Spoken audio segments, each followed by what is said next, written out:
Oke, jemaat sekalian, mari kita berdoa.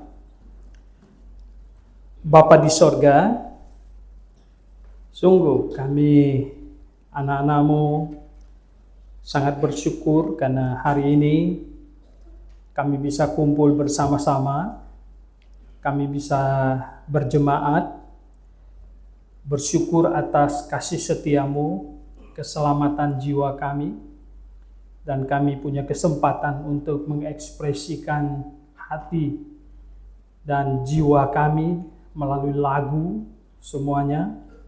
Tuhan tolong kami supaya kami sungguh-sungguh Tuhan menjadi orang beriman yang berpengertian, sehingga kami menjadi orang yang menyenangkan hati-Mu, ciptaan yang Engkau beri akal budi, yang Engkau bisa dapatkan kasih setia yang kami juga bisa ekspresikan kepadamu. Terima kasih Bapa Surgawi, tuntunlah kami dengan firman-Mu. Dalam nama Tuhan Yesus kami berdoa. Amin. Silakan duduk.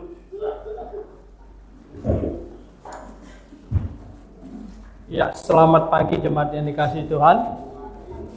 Bagaimana kabar semuanya, baik? Ya.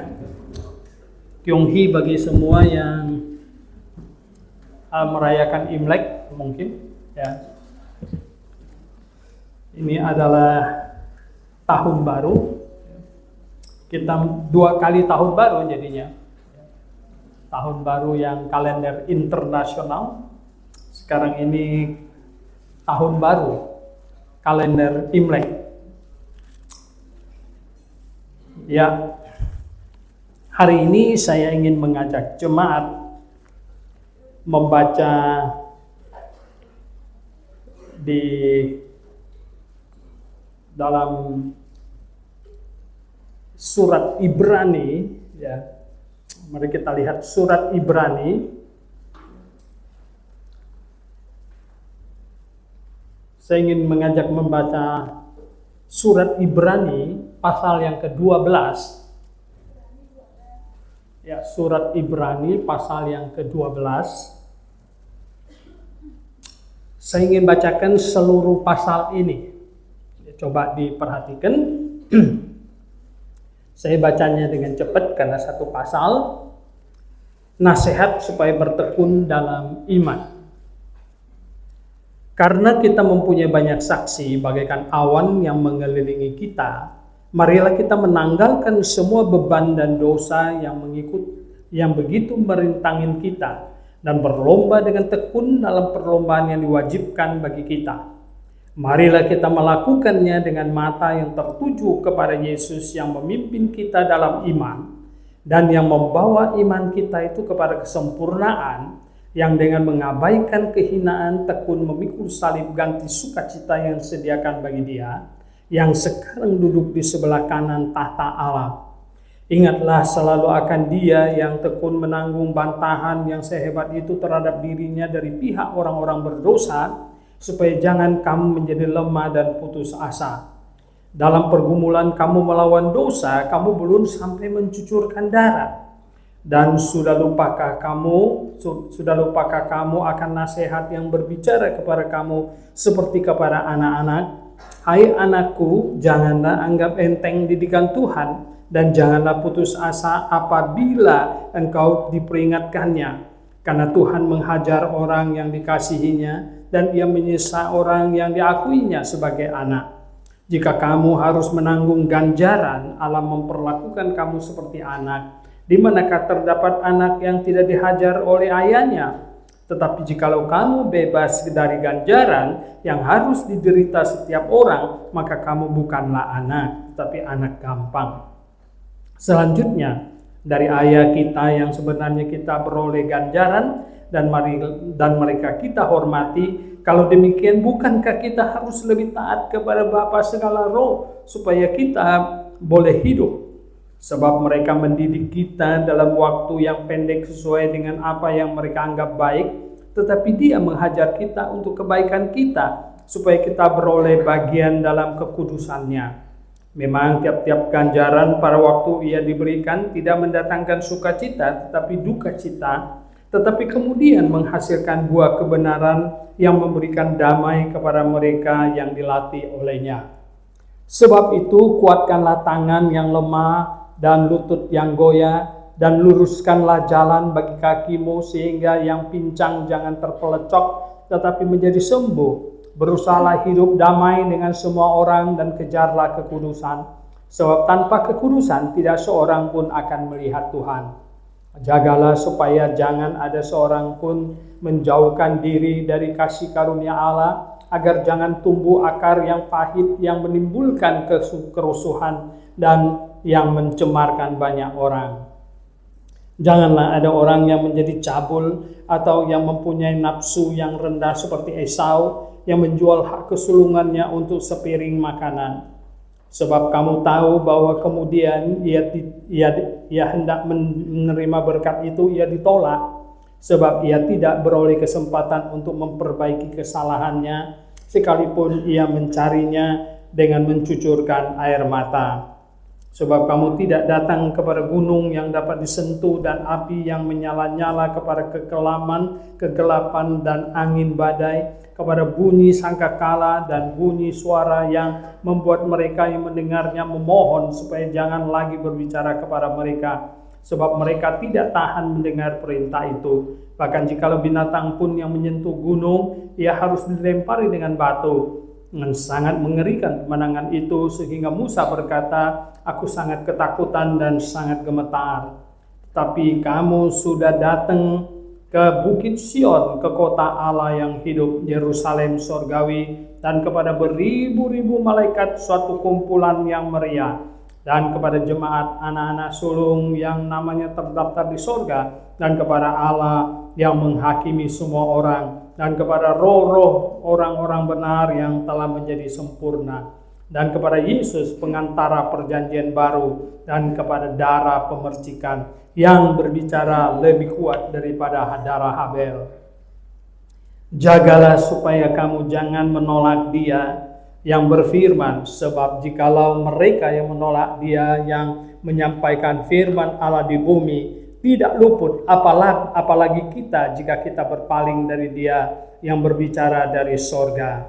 Waktu itu suaranya mengguncangkan bumi, tetapi sekarang Ia memberikan janji, satu kali lagi aku akan menggoncangkan bukan hanya bumi saja, melainkan langit juga. Ungkapan satu kali lagi menunjukkan kepada perubahan apa yang dapat digoncangkan, karena Ia dijadikan supaya tinggal tetap apa yang tidak tergoncangkan. Jadi karena kita menerima kerajaan yang tidak tergoncangkan, marilah kita mengucap syukur dan beribadah kepada Allah menurut cara yang berkenan kepadanya dengan hormat dan takut. Sebab Allah kita adalah api yang menghanguskan. Jemaat yang saya kasih dalam Tuhan, surat Ibrani adalah surat yang sangat khusus, spesial. Mengapa namanya Ibrani? Ibrani ini Yahudi, Yahudi, jadi surat kepada orang Ibrani. Surat ini kita yakini ditulis oleh Rasul Paulus, karena ada menyinggung nama Timotius dan lain sebagainya. Karena kita tidak mungkin akan menerima surat sembarangan orang jadi firman Tuhan. Ada teolog-teolog liberal bilang ini surat yang tidak dikenal lah, nama tidak dikenal. No, surat sembarangan orang bisa jadi firman Tuhan, bagaimana sih? Nggak mungkin ya.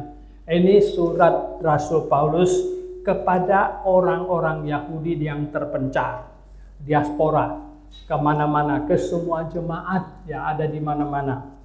Nah, surat Ibrani sangat khusus. Kenapa? Karena surat Ibrani ini ditulis untuk orang yang sudah lahir baru. Ditulis kepada orang yang sudah diselamatkan. Orang-orang Yahudi yang sudah percaya kepada Tuhan Yesus. Mereka yang sudah berubah. Yang tadinya adalah orang-orang Yudaisme. Nah, kita bilang, apa beda Yahudi dengan Yudaisme? Yudaisme itu menyinggung kepercayaan. Yahudi itu menyinggung suku. Jadi Yudaisme itu artinya iman yang perjanjian lama. Gitu kita sebut Yudaisme. Yudaisme, kitab Perjanjian Lama itu adalah iman Yudaisme. Nah, orang-orang yang tadinya percaya kepada Yahudi, Perjanjian Lama itu orang Yahudi yang percaya kepada pengajaran Yudaisme, mereka sebenarnya apa yang diajarkan? Yudaisme mengajarkan apa? Yudaisme mengajarkan dengan semua ibadah simboliknya yang berpusat di bait Allah, sesungguhnya itu adalah mengajarkan menantikan kedatangan juru selamat Sang Mesias. Ya, intinya. Kenapa disebut Perjanjian Lama? Karena isinya janji. Janji akan kirim juru selamat yang adalah Mesias. Mesias itu siapa? Mesias itu artinya orang yang diurapi. Di dalam Perjanjian Lama ada 3 jabatan yang diurapi, yaitu imam, raja, dan nabi. Nah, 3 jabatan inilah yang boleh memberkati atas nama Allah. Dan akhirnya setelah agak belakangan dikatakan Allah akan kirim sang yang diurapi. Jadi pribadi yang memangku 3 jabatan ini sekaligus, yaitu dia imam, dia raja, dan dia nabi. Dan dia adalah sekaligus juga juru selamat. Nah, oleh sebab itulah orang Yahudi menantikan itu. Menantikan orang yang sangat hebat, yaitu yang akan menjabat imam, yang akan menjabat nabi, dan yang akan menjabat raja. Bayangkan. Dan dia adalah juru selamat, bahkan dinyatakan di kitab Yesaya, dia adalah Allah sendiri yang akan datang. Dia adalah Jehovah yang maha besar. Di dalam Maliaki pasal terakhir, 2 ayat terakhir dengan tegas mengatakan bahwa dia adalah Allah sendiri yang akan datang, dan sebelum kedatangannya akan didahului kedatangan Elia dulu. Jadi jelas sekali sebenarnya. Nah, akhirnya inilah sebenarnya inti dari pusat pengajaran Yudaisme dengan lengkap ibadah simboliknya, karena kedatangan Sang Juru Selamat dan Sang Mesias itu adalah di Yerusalem, maka ibadah simbolik mereka itu dipusatkan ke Yerusalem. Maka mereka kalau sholat, kalau mereka sujud menyembah, hadapnya ke Yerusalem. Kenapa tidak hadap ke Yeriko? Kenapa tidak hadap ke tempat lain? Karena di Yerusalem lah ada bait Allah di situ. Jadi menghadap ke situ. Ya. Jadi itu sebenarnya intinya. Jadi juru selamat akan datang dan dia akan muncul di situ. Nah, repotnya adalah kesalahan penafsiran. Kalau terjadi kesalahan penafsiran, maka akan terjadi banyak penyimpangan. Begitu.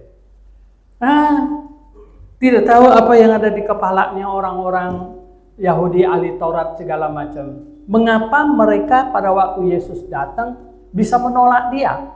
Ya. Seringkali tampak luar dari seseorang sangat mempengaruhi kekaguman. Ya, Yesus sangat sederhana. Anda bisa bayangkan seseorang yang sangat sederhana, ya, pernah jual bangku, jual kursi, jual lemari, tiba-tiba mengklaim dirinya adalah Sang Mesias, Allah. Ini sulit sekali. Terus terang ini sangat sulit untuk diterima. Berbeda kalau Yesus datang dengan turun dari surga begitu, disertai dengan ribuan malaikat, pang ping pong, lebih hebat dari mercun dan bunga api dan segala macam itu begitu, dan turun begitu, itu semuanya akan terkagum-kagum, akan menyambut begitu. Tapi tidak, ternyata tidak demikian. Bahkan Elia ditolak sama mereka. Kenapa? Dilahirkan, jadi manusia, sulit sekali untuk menerimanya itu. Dan terjadilah penolakan terhadap Elia dan penolakan terhadap Sang Mesias mereka sendiri. Nah, ini kesalahan. Manusia zaman sekarang juga demikian. Banyak orang ketika imannya dikritik, dia tidak tersentak dan kemudian merenung.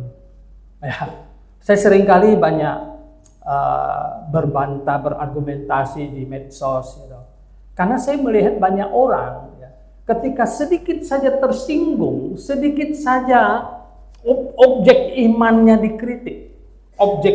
dikritik, langsung marah, bahkan sampai maki-maki segala macam. Padahal tidak perlu demikian, you know? Nah, ketika sesuatu yang kita imani dikritik, sebenarnya bijaknya itu adalah tertegun dan kemudian merenungkan, benarkah? Ya, benarkah? Nah, ya kan? Apakah apa yang saya imani ini sudah sungguh-sungguh benarkah? Begitu. Tidak perlu marah, ya. Tidak perlu marah. Wow, jemaat yang saya kasih dalam Tuhan, hari ini kita di zaman medsos. Saya sampai berkata kepada banyak teman kita, saudara, saya bilang, saya hampir tidak perlu menyerang iman kepercayaan agama lain. Ya. Hampir tidak perlu lagi menyerang mereka. Lah kenapa? Lah sekarang sudah tersedia di YouTube kok. Ya loh? Ya enggak? Segala macam kekurangan, kelemahan, tiap-tiap agama, iman, semuanya itu sudah dipaparkan sedemikian rupa. Sudah sangat banyak video pendek, video panjang, TikTok segala macam, gitu. Itu sudah banyak begitu, ya. Nah, saudara yang saya kasih dalam Tuhan Yesus Kristus, ya. Yang perlu hari ini sebenarnya adalah apa? Kalau kita berani berkata bahwa kita punya adalah yang benar, bisakah kita mengargumentasikannya dengan sebaik-baiknya, penuh damai, ya, penuh logika, ya, penuh akal sehat, begitu. Nah, ini sebenarnya yang lebih perlu sebenarnya yang dilakukan. Nah, saudara yang saya kasih dalam Tuhan Yesus Kristus.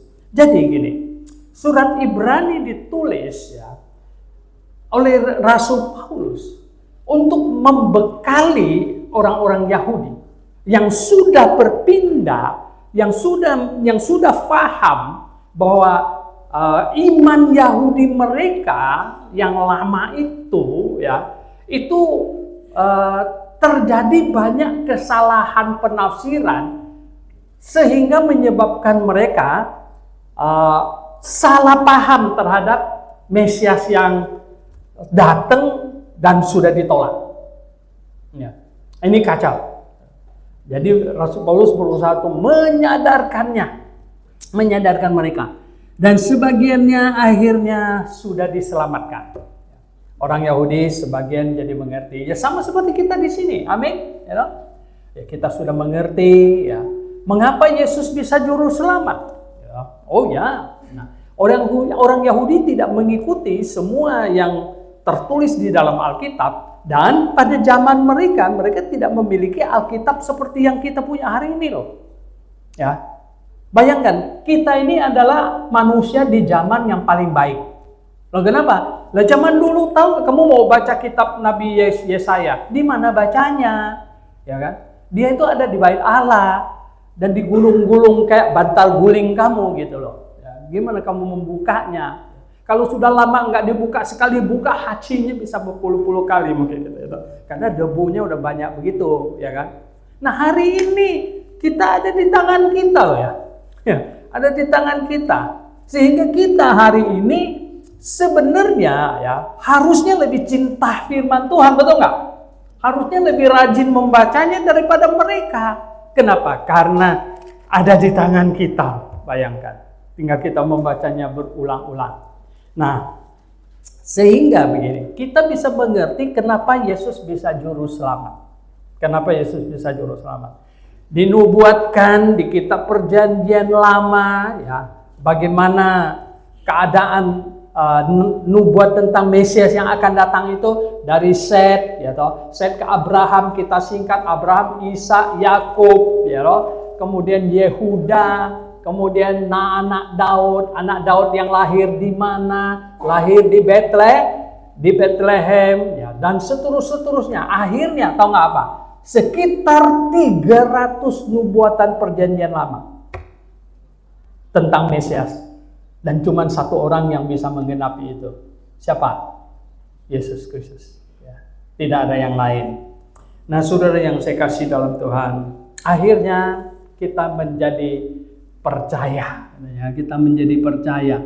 Nah, di pasal 12 ini, ya toh, setelah kita menjadi percaya, menjadi orang Kristen, menjadi orang percaya, katanya, ya, kita ini, ya, ditonton oleh seisi dunia. Oke lah, mungkin terlalu berlebihan seisi dunia sekeliling kita. Karena orang di Amerika nggak lihat kamu gitu ya. Oke, kita dilihat oleh orang sekeliling kita di sini dikatakan. Wow, katanya gitu ya. Katanya ini seperti itu yang mengelilingi kita, seperti satu perlombaan, katanya seperti perlombaan. Itu ya, itu mengelilingi kita bagaikan awan mengelilingi kita. Loh, kenapa tahu nggak? Karena sebenarnya bukan cuma manusia yang lihat kita. Malaikat-malaikat semuanya melihat kita. Iblis juga melihat kita, betul nggak? Ya, iblis juga melihat kita. Kadang-kadang kalau saya berargumentasi dengan orang di medsos itu, saya lihat dia terlalu berbantah-bantah. Saya bilang begini, saya bilang hati-hati kamu, saya bilang iblis ada di samping kamu. Ya, kenapa? Karena kalau dia tahu kamu tidak cinta kebenaran, seharusnya kamu sudah terima kebenaran dan kamu sengaja membantah-bantah saya, kamu bisa direkrut dia. Benar nggak? Kamu langsung direkrut dia. Ya. Saya bilang hati-hati. Ya. Kenapa? Karena kita bukan cuma dikelilingin oleh malaikat dan manusia yang mengamatin kita, iblis juga lihatin. Siapa kira-kira ini yang bisa dia telannya? Kan katanya seperti singa yang mengaum-ngaum. Sama, kau duduk di sini juga, iblis sekarang lagi tunggu di samping kamu. Kamu pikir iblis tidak ada di gereja? Hah? Saya pikir paling banyak malah. Gitu. Ya, dia nggak perlu ada di tempat pelacuran kok. Itu memang sudah langganannya, gitu. Nggak usah dia apa-apain lagi, gitu. Yang paling perlu itu adalah di gereja supaya kau dengar khotbah tidak benar, gitu. Ya nggak, ya macam-macam gitu. Waduh, gitu. Dulu kita ada aturan, ya. Barang siapa yang pegang HP-nya sedang kebaktian, ya kalau dia bukan lihat Alkitab, tapi yang lain-lain, WhatsApp lah apa segala macam, orang yang di belakang wajib sodok dia punya punggung. Oke? Gimana? Masih berlaku ini? Masih berlaku? Coba, yang tidak setuju angkat tangan. Yang tidak setuju angkat tangan. Hah? Setuju semua? Oke? Kita berlakukan. Benar? Ya? Jadi kalau orang main HP, ya, terutama lagi khotbah begitu, kalau dia bukan buka Alkitab, tapi yang lain, tolong yang di belakang itu harus sodok dia. Gitu. Ini penting ini ya. Ini sangat penting. Ya. Nah, saudara yang saya kasih dalam Tuhan, kenapa? Di sini dikatakan, ya, lihat katanya. Karena kita mempunyai banyak saksi katanya. Saksinya apa? Bagaikan awan yang mengelilingi kita. Ayo, aduh, bagaikan awan yang mengelilingi. Marilah kita tanggalkan semua beban dosa, kita tanggalkan semuanya katanya ya dah. Dan kemudian kita baru bisa maju. Baru kita bisa maju. Ya. Saudara yang saya kasih dalam Tuhan Yesus. Ini baru bulan kedua. Tahun ini. Saya ingin mengajak jemaat maju. Mari kita maju. Ya enggak? Maju secara rohani. Wah, ini tahun baru ini selamat. Sekarang tahun baru yang kedua lagi Kyonghi supaya apa katanya ya? Sukses apa gitu ya, toh? Ya semua orang mau sukses secara materi ya enggak? Sukses secara duniawi. Woi, jemaat yang saya kasih dalam Tuhan, mari kita sukses juga dalam hal rohani. Amin. Ya, kita sukses juga dalam hal rohani katanya gitu ya. Sukses dalam rohani ini bagaimana ini? Sukses dalam rohani ini. Nomor satu katanya, ini di sini kan kita harus menyadari bahwa kita ini dikelilingin oleh saksi-saksi orang yang mengamatin kita bagaikan awan ya, mengelilingi kita. Wow. Manusia itu bisa hidup benar, kita bisa jaga diri kita kalau kita tahu tuh kita lagi diamatin. Betul nggak? Kalau tidak kita kan lengah. Waduh, nggak diapa-apain ini loh. Tapi kalau kita tahu dilihatin loh, ya jangan main-main loh, kamu dilihatin loh. Ini kita dilihatin, kita diawasin. Terutama juga kadang-kadang di dalam satu rumah tangga kan tidak semuanya kita satu iman, betul nggak? Tidak satu iman kita dilihatin nggak semuanya itu? Wah, dilihatin. Nih sekarang dia sudah percaya Yesus ini, ya toh? Nih sekarang ini satu rumah lihatin gitu. Dari dia bangun tidur sampai dia nanti tidur lagi semuanya dilihatin gitu loh. Memang susah dia. Nah di sini katanya ya. Tapi Rasul Paulus bilang apa di sini? Dalam melawan dosa, kamu belum sampai mencucurkan darah. Artinya apa? Dalam hidup ini, dalam kesaksian kita sebagai orang Kristen, ya, dalam kesaksian kita sebagai orang Kristen, memang ada banyak masalah. Aduh, hidup jadi susah ya. Saya sudah ketemu dengan banyak orang yang menjadi Kristen. Ya. Kemarin kita ngobrol-ngobrol waktu pergi ke kondangan itu ya, peneguhan nikah. Ya, ada satu mobil, dia dari tadinya itu orang sebelah, gitu, pindah ke sebelah sini lagi ya. Aduh, ya tuh keluarganya semuanya apa, ya tuh bagi harta juga dia nggak kena lagi gitu ya. Udah dikucilin, nggak usah lagi gitu. Udah banyak kesusahan ya, betul nggak? Ya. Tapi kesusahan yang kita alami semuanya itu belum sampai mengucurkan darah ya, belum sampai ya.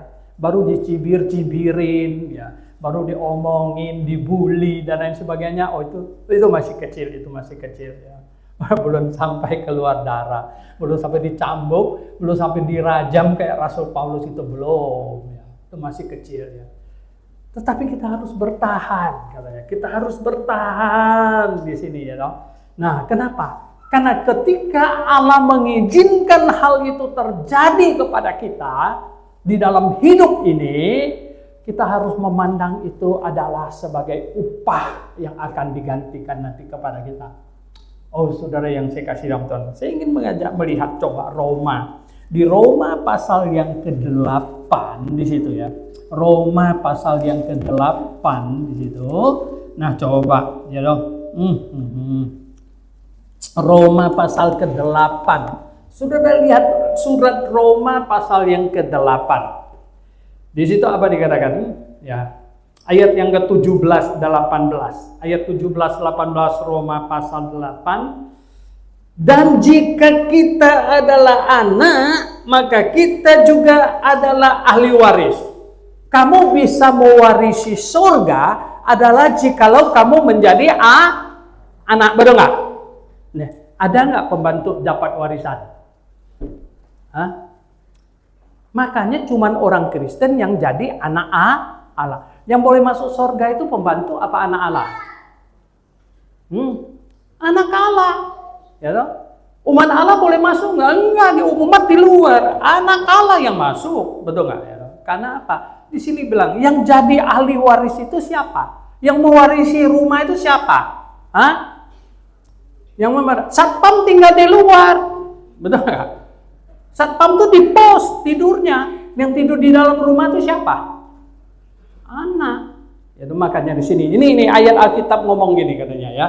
Jikalau kita adalah anak, maka kita juga adalah ahli waris. Maksudnya orang-orang yang berhak menerima janji-janji Allah. Jadi kita ini orang yang berhak menerima janji-janji Allah, yang akan menerimanya bersama-sama dengan Kristus. Kita menerimanya bersama-sama dengan Kristus, yaitu jika kita menderita bersama-sama dengan Dia, supaya kita juga dipermuliakan bersama-sama dengan Dia. Nah, kita menderita bersama-sama Dia, supaya kita dipermuliakan bersama-sama dengan Dia. Artinya apa? Kita senasib dengan Tuhan Yesus. Amin. Ya, kalau kita senasib dengan Tuhan Yesus itu begini, di mana Tuhan Yesus dipermuliakan, di situ kita dihormati, disenangi, betul nggak? Dan di mana Tuhan Yesus dicibir, dibully, dibenci, kita susah di situ, betul nggak? Wah, saya Saya baca satu cerita sampai saya, begitukah? Ya toh? Ada satu orang Kristen di Pakistan, dia pergi belanja ke satu toko di situ. Ya. Cuman dia itu nggak sengaja kalungnya yang ada tanda salib itu keluar, dilihat. Langsung dia digebukin dan mati di situ. Wah, saya bilang, nah, di mana Yesus dibenci, di mana Yesus dibully, di mana Yesus dimusuhi, ya anak-anaknya yang senasib dengan dia akan mengalami yang sama.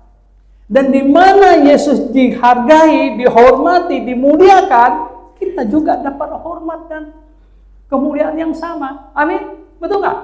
Ya, nah, di sini makanya dikatakan, ya, kita akan menerima warisan bersama-sama dengan Yesus Kristus, yaitu jika kita apa? Menderita bersama-sama dengan Dia, supaya kita juga dipermuliakan bersama-sama dengan Dia. Udah jangan mau sebelah aja. Oh, saya dipermuliakan bersama Yesus, oke, senang. Menderita sama-sama, enggak, jangan dulu gitu. Mana bisa? Ya, di mana Yesus dihormati, kau dihormati. Di mana Yesus dibenci, kau dibenci. Ini sudah hukumnya, karena kamu anaknya. Tetapi ayat 18 ini hebat. Ayat 18 apa katanya? Tetapi apa? Sebab aku yakin katanya, bahwa penderitaan zaman sekarang ini tidak dapat dibandingkan dengan kemuliaan yang akan dinyatakan kepada kita. Maksudnya apa ini? Kemuliaan yang Tuhan akan berikan kepada kita, itu kalau ditukar dengan kesusahan yang kita akan ngalami atas namanya, masih belum sebanding. Artinya apa tahu nggak? Sesusah sekalipun, ya, kalau itu dipakai untuk menggantikan kemuliaan yang akan diberikan, masih belum cukup. Masih belum cukup, ya. Itulah ya yang terjadi. Nah, saudara yang saya kasih dalam Tuhan Yesus Kristus, ya. Ini yang kita harus yakin. Jadi, ya, di dalam Ibrani dikatakan bahwa kita harus sabar menanggung semua itu, katanya. Kita harus sabar menanggung semua itu. Jika kamu harus menanggung ganjaran, Allah memperlakukan kamu sebagai anak. Di manakah terdapat anak yang tidak dihajarnya? Oh, saudara yang saya kasih dalam Tuhan Yesus Kristus. Dalam hidup ini, ya, kita sudah lewatin bertahun-tahun dan kita akan maju bertahun-tahun ke depan, ya. Kalau Tuhan belum datang, kita akan hidup, ya, dan lain sebagainya. Kita akan mengalami banyak hal. Kita akan mengalami banyak hal. Ada hal-hal yang kita alami susah karena memang kesalahan kita yang buat. Ya. Jadi jangan ada mengalami kesusahan, wah ini Tuhan lagi gojok saya nih, mau gaya Ayub gitu kan. Belum tentu, ya. Kita ini mengalami banyak kesusahan karena kita hidup di lingkungan. Ada banyak kesusahan hidup ini karena kesalahan perhitungan kita. Ya. Belum lama ini kan saya baru dengar satu orang kesaksian sama saya. Sekarang dia hidup susah. Padahal bapaknya konglomerat. Waduh. Nah, kenapa? Waktu dia muda, gila. Bukan cuma borosin duit bapaknya. Oh, udah ke Eropa segala macam, gitu. Istrinya mungkin nggak kehitung. Nah, sekarang sudah susah, sudah tua jadi begini. Semuanya. Nah, siapa yang salah? Aduh, Tuhan ini menyusahkan saya. Mana bisa? Gitu. Mana ada macam begitu punya? Ya enggak. Dalam hidup ini, Tuhan kasih kita banyak kesempatan untuk memilih sebenarnya. Ulangan pasal 30 dibaca ulang-ulang. Tuhan bilang, di sini ada berkat, di sini ada kutuk. Pilihlah. Ya toh. Mana kamu mau ikut? gitu. Wow, ya. Saudara yang saya kasih dalam Tuhan Yesus. Tuhan itu mengasihi kita semuanya. Tuhan, karena kasihnya itulah maka kita diberikan kesempatan untuk memilih.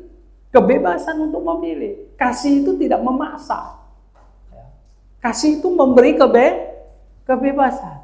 Tetapi di dalam kebebasan, di dalam pilihan ada resiko. Hidupnya ada resiko. Ya. Wow, coba jadi seorang anak. Sembarangan pilih. Sembarangan. Oh, nggak mau sekolah. Saya nggak mau sekolah. Waduh, dia nggak mau sekolah. Mau jadi apa? Orang tuanya bilang, mau jadi apa kau nanti? Oh, nggak jadi apa juga nggak apa-apa lah, bukan urusan bapak lagi. Enak aja. Ada juga, ya toh. Mau kawin sama siapa? Nggak ada urusan. Pokoknya saya pilih sembarangan kawin aja. Bagaimana ya toh? Nanti kalau sudah susah bagaimana ini? Ya enggak? Sudah susah baru suami saya begini, istri saya begini, dari siapa yang pilih dulu? Ya enggak? Siapa yang pilih dulu? Ya. Oh, yang lebih hebat lagi itu tahu apa? Pemilihan apa? Ini poin yang sebenarnya yang saya sangat senang. Ya. Adalah yang di sini bilang tentang Esau. Esau. Ya. Dia bilang apa di sini ya? Poin pertama tadi kita diperhadapkan kepada bahwa kita dihadapkan pada penonton yang berlaksa-laksa sampai ke malaikat segala macam. Dan yang poin kedua adalah bahwa kehidupan kita ini berjalan. Itu ada banyak hal yang kita alami. Kita alami, ya. Dan ketika kamu alami segala macam kesusahan demi kesusahan, kegagalan dan lain sebagainya, hendaknya tiap-tiap orang menarik pelajaran dari situ. Kenapa tahu nggak? Karena ketika orang melakukan kesalahan, kalau saya jatuh dalam dosa, datang menangis meraung-raung di hadapan Tuhan. Ya ampun nih. Efek sosialnya?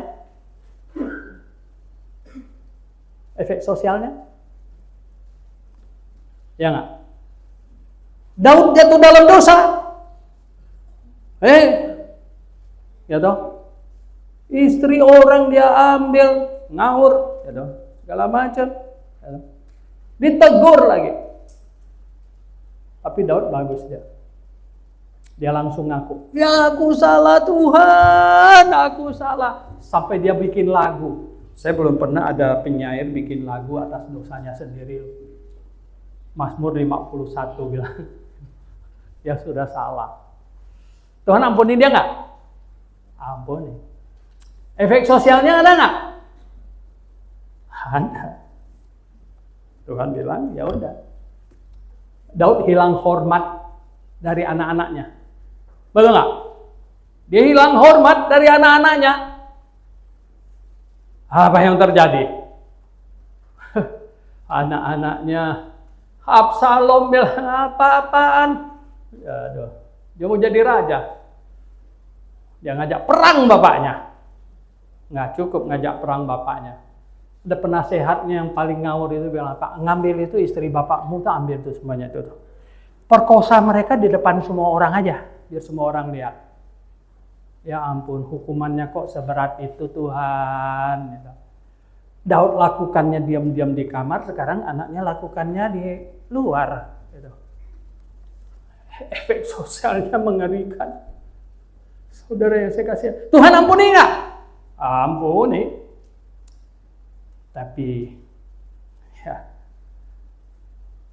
kau bikin kesalahan, ya, ngambil duit orang, curi orang, ya, ditegur, marah, aduh Tuhan ampuni saya, ampuni, masuk penjara, oke.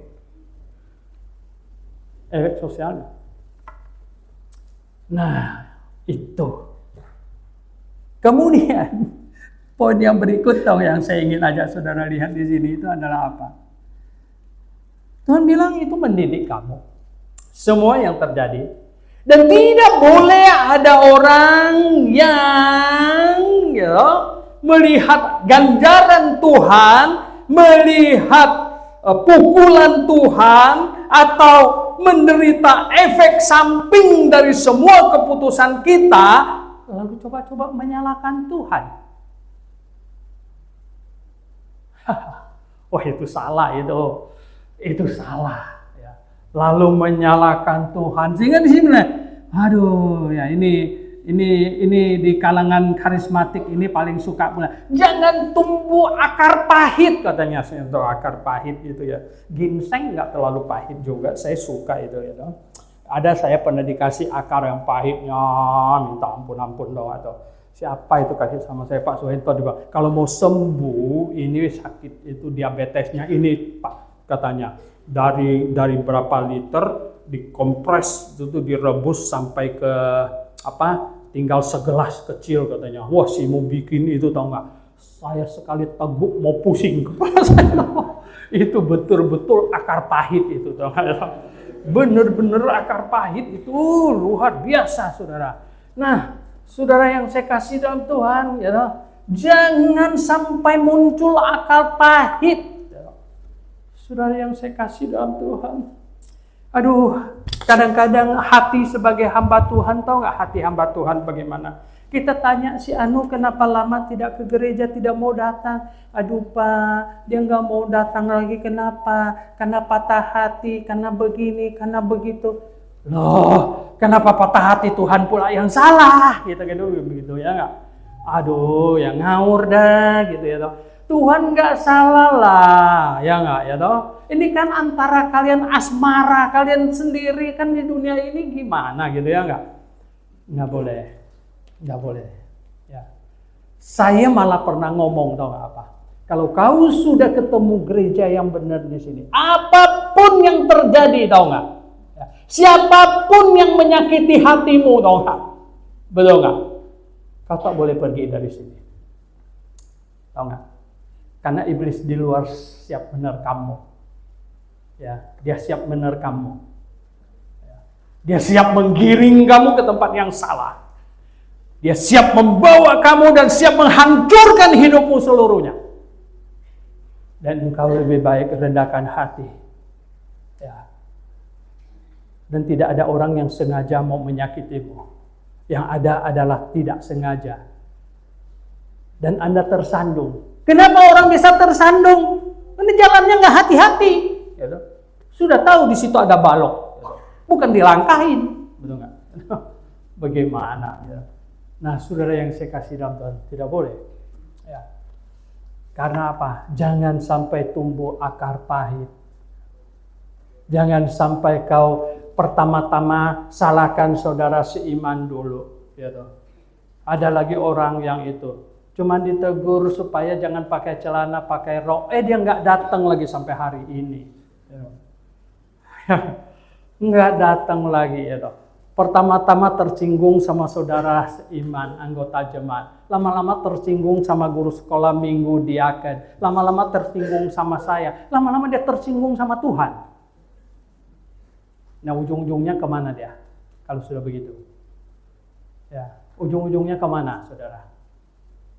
Wah, tersinggung kok gak mau masuk surga. Ya udah, gak mau masuk surga, masuk kemana? Gak ada pilihan tempat lain loh. Saya gak mau ke Amerika dari Indonesia. Kemana? Ya kalau Australia aja. Ya karena di dunia ada Australia. Kalau saya gak mau ke surga. Loh, kalau mau kemana? Saudara, jangan main-main loh. Jangan main-main ini. Saudara yang saya kasih dalam Tuhan. Saya di awal tahun ini kasih nasihat yang benar. Ya. Di gereja kita ini bukan malaikat semuanya. Ya. Masih ada setannya nggak? Masih. Ya. Ada. Masih ada orang yang bisa bikin salah, bikin orang tersinggung, bisa nggak? Saya yang paling banyak salah omong. Karena terlalu banyak omong. Betul nggak? Orang yang tidak salah omong karena dia tidak omong. Gitu. Dia diam saja yang nggak salah lah, cuman manggung-manggung ini tuh. Ini nggak salah, betul nggak? Tapi kalau kau banyak omong, kadang-kadang, Udah kenapa ini? Salah omong, betul nggak? Bisa, kita semuanya bukan malaikat.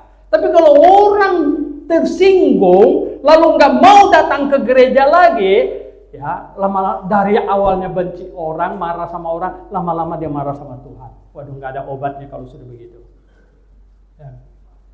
Saudara yang saya kasih dalam Tuhan, salah itu ya, salah sekali. Nah, saudara yang saya kasih dalam poin yang berikutnya, ini mengenai si Esau, mengenai si Esau. Ya. Ini Calvinis ini agak ngawur. Mereka bilang Tuhan pilih Yakub dan membenci Esau tanpa sebab. Saya bilang kalau kau menuduh Tuhan begini, kau pikir Tuhan sinting. Masa boleh benci orang tanpa sebab? Betul nggak? Lah kita manusia saja nggak boleh benci orang tanpa sebab, betul nggak? Tiba-tiba kenapa kau benci dia? Pokoknya saya benci. Apa sebabnya? Nggak ada sebab, mana kau sinting. Nah, kau pasti sinting kalau begitu. Nggak bisa. Kenapa kok bisa benci orang nggak ada sebab? Itu tidak mungkin. Ya.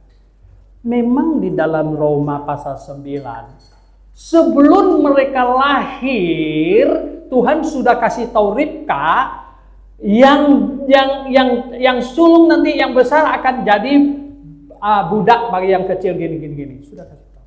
Nah, Tuhan bukan tanpa sebab, karena Tuhan sudah lihat. Makanya di Ibrani di sini dikasih tahu. Kenapa tahu nggak? Karena Esau, kalau saya sebut dengan bahasa saya, tahu nggak? Kehilangan appetite, kehilangan nafsu perkara rohani. Ya, kayak orang makan kehilangan nafsu makan gitu. Dia nggak mau lagi, nggak kepingin. Jadi Esau kehilangan nafsu rohaninya.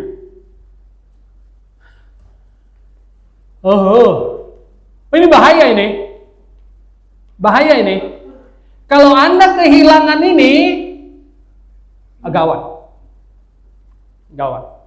Kalau kehilangan nafsu makan makanan enak-enak ini, waduh, ini sindrom Imlek ini banyak yang menderita sindrom Imlek. Saya kena juga gitu ya. Tahu nggak apa? Terlalu banyak makanan yang enak, gula darah saya naik, saya agak gemetar-gemetar. Ya, ini Pak Hasan juga cerita perutnya kacau katanya, ini juga gara-gara sindrom Imlek ini. Iya, kenapa tuh? Karena nafsu makan kita besar gitu. Apalagi semua kue dipaparkan gitu kan, waduh lihatnya juga enak-enak semuanya kan, jadi waduh gimana gitu ya, nafsu besar gitu ya. Tapi kalau orang sudah kehilangan nafsu makan, atau dikasih makan nggak mau lagi, gitu. Yang lebih kacau lagi, diinfus nggak mau masuk lagi, tuh. Ada tahu? Ini ada beberapa, ini ada dokter, ada perawat, ada semuanya di sini. Kalau diinfus nggak mau masuk lagi, ini kata dokter apa nih? Keluarga sabar aja ya. Ya kan? Keluarga disuruh sabar katanya, ya toh. Nah, mungkin ada yang bilang gitu, kalau mau cari peti sudah boleh tuh. Waduh kacau. Mau cari peti, mau cari tanah, mau kubur di mana? San Diego mahal, yang di tanah kusir bisa lebih murah. Itu kalau kehilangan nafsu makan, kehilangan nggak bisa infus, sudah nggak bisa masuk segala macam, kacau. Nah, si Esau, apa yang terjadi pada dia tahu? Dia kehilangan keinginan perkara rohani. Kehilangan itu. Dia tidak menghargai. Padahal, ya, berkat untuk anak sulung itu yang pertama diucapkan, tang tang tang tang tang tang tang tang tang tang tang tang tang, taruh dia ke atas dia. Selanjutnya baru datang anak kedua, itu biasanya yang sudah ya second gitu ya enggak. Tapi si Esau dia kehilangan keinginan atas itu. Ini dia jual dengan semangkuk makanan. Ya. Dan kemudian baru dia nyesel. Memang kesalahan itu selalu menyesal di belakangan, betul nggak? Ya, waduh ya, udah menyesal nanti, waduh susah dah ya, menyesal. Lalu katanya apa? Dia ingin memperolehnya kembali pakai nangis. Pakai nangis. Ternyata Tuhan tidak kasih second chance. Ya, tidak kasih. Ya, akhirnya keinginannya ditolak. Oh saudara yang saya kasih dalam Tuhan Yesus Kristus, Anda harus menjaga ya keinginan rohani yang menggebu-gebu sepanjang tahun. Amin. Ya, sepanjang tahun jangan main-main ini ya. Sepanjang tahun menjaga nafsu rohani, keinginan rohani yang menggebu-gebu. Ini penting. Dan yang lebih indah lagi apa tahu? Dalam satu keluarga saling mengingatkan. Suami istri saling mengingatkan. Orang tua anak saling mengingatkan. Dalam satu keluarga saling mengingatkan. Saling mendukung, saling mendorong. Ini yang indah. Ini yang indah. Dan yang terakhir. Poin yang terakhir tahu apa? Di sini diajak supaya kita menjaga diri kita baik-baik. Jangan sampai kita melakukan hal yang menyakiti hati Tuhan. Jangan sampai melakukan hal yang menyakiti hati Tuhan. Karena di sini dikasih perumpamaan apa? Dia bilang, ini Paulus yang tulis itu, terhadap firman yang disampaikan lewat manusia di Gunung Sinai, itu yang melanggarnya itu, hukumannya dahsyat. Apalagi firman yang diucapkan langsung oleh Tuhan katanya, oh ini nggak main-main, Banyak orang tidak merasa takut berbuat dosa. Karena apa? Karena kita belum melihat penghukuman itu secara langsung sekarang. Ya, kita tidak melihatnya. Kita sepertinya hanya dikasih kabar-kabar begitu saja. Dikhotbahkan dari mimbar begitu saja. Kita kayaknya sepertinya belum menyaksikan ya, bagaimana hukuman Tuhan. Seperti demikian. Tetapi ini firman Tuhan mengatakan, weh, kamu jangan main-main dengan Tuhan. Karena Tuhan bukanlah pihak yang boleh diajak main-main. Bukanlah pihak. Kita tidak tahu seberapa kebenarannya, subjektif atau objektif. Ya, kita lihat subjektif. Pada waktu kapal terbesar zaman itu, Titanic, mau berlayar pertama dari London menuju ke New York. Salah seorang, saya tidak tahu, saya lupa namanya, berkata, dia bilang, Tuhan saja tidak bisa tenggelamkan kapal ini. Tuhan tidak bisa tenggelamkan kapalnya. Nggak usah pakai bom segala macam. Cukup senggol itu iceberg aja itu itu pecah, tenggelam. Ya. Ini yang California ini banyak ini ya. Sudah diputar di mana-mana video itu. Pembawa acaranya bilang apa? Wah, si Anu dapat sekian poin, si Anu dapat sekian poin. Tuhan 0 katanya. Tuhan 0. Maklumlah, dia masih ngomong gitu. Maklumlah, California ini kan ini Los Angeles ini adalah kota tanpa Tuhan. Oke. It's okay. Ya. Sebentar lagi kalau Tuhan marah, ya kan? Waduh, lihat sekarang keadaannya seperti apa. Saya bilang Tuhan bukanlah pribadi yang bisa diajak untuk main-main. Siapa berani menghinakan dia? Siapa berani menghina dia? Tadi malam saya nonton video pendek sebenarnya. Tuhan cukup dengan satu malaikat membunuh pasukan Assyria 185.000 orang dalam semalam. Katanya dalam sejarah militer, ya, baru pertama kali terjadi. Anda tahu 185.000 pasukan itu berapa banyak? Lengkap dengan kereta dan segala macam. Itu adalah pasukan superpower tercanggih di zaman itu. Dan sedang mengepung Yerusalem.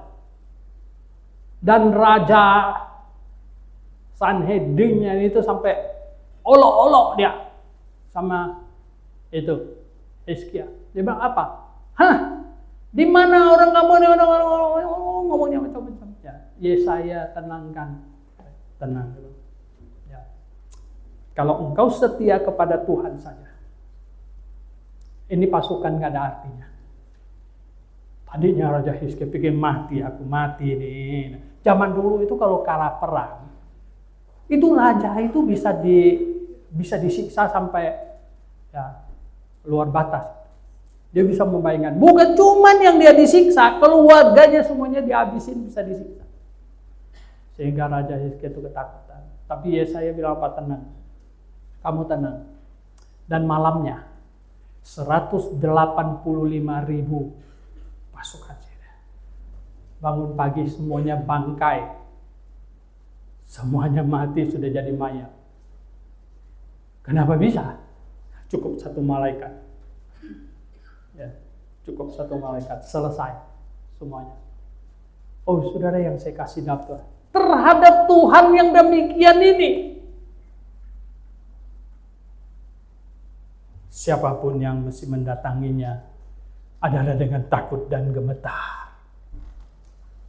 Ayat terakhir yang kita baca, sebab Allah kita adalah apa? Api yang menghanguskan. Sebab Allah kita adalah api yang menghanguskan. Tetapi kita bersyukur. Dan dia Allah api yang menghanguskan. Atas kasih setia dan anugerahnya, kita boleh jadi anaknya. Hebat nggak? Ya, hebat nggak? Penuh syukur nggak? Ya. Kalau ada raja yang dahsyat, yang hebat, apa? Semua orang takut dan semua orang mesti tunduk padanya. Tidak ada satupun yang bisa lewat. Dan dia ambil kamu jadi anaknya. Seberapa Anda bersyukur? Saya bilang tak habis-habisnya. Merenungkannya saja sudah penuh syukur. Tuhan, Engkau baik. Saya tidak ada apa-apa. Saya tidak siapa-siapa. Dan Engkau mau saya jadi anakmu di dalam Yesus Kristus. Setiap orang yang percaya kepada Yesus Kristus menjadi anak Allah. Hanya sesimpel itu. Dan saya orang beruntung salah satunya. Saya orang beruntung salah satunya. Mari kita berdoa.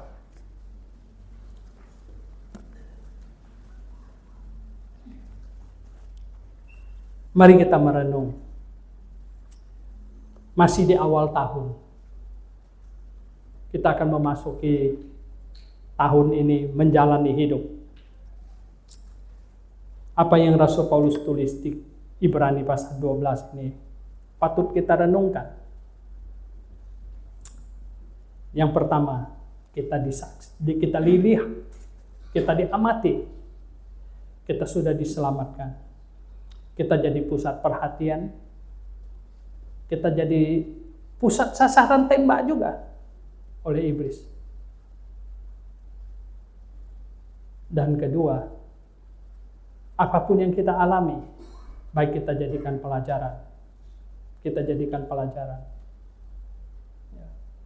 Kalau itu kesalahan kita, akui, perbaiki. Dan mohon kasih karunia Tuhan untuk memimpin langkah kita. Supaya ke depan lebih baik. Tangan kita dituntun oleh Tuhan. Karena hidup ini penuh dengan masalah.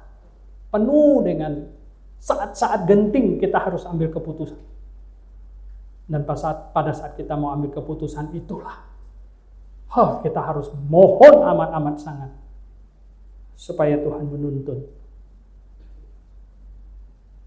Dan kemudian kita tidak boleh salahkan Tuhan apapun yang terjadi. Tuhan tak pernah salah. Dia menginginkan hal yang baik untuk kita. Kita yang seringkali nakal. Dan yang selanjutnya, kita tidak boleh ketular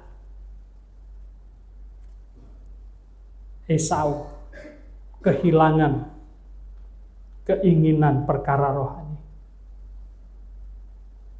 Dan yang terakhir, kita harus hati-hati. Jangan menyakiti hati Tuhan kita. Tuhan yang sangat mengasihi kita. Dia adalah api yang menghanguskan. Dan kita harus tahu itu amat-amat sangat.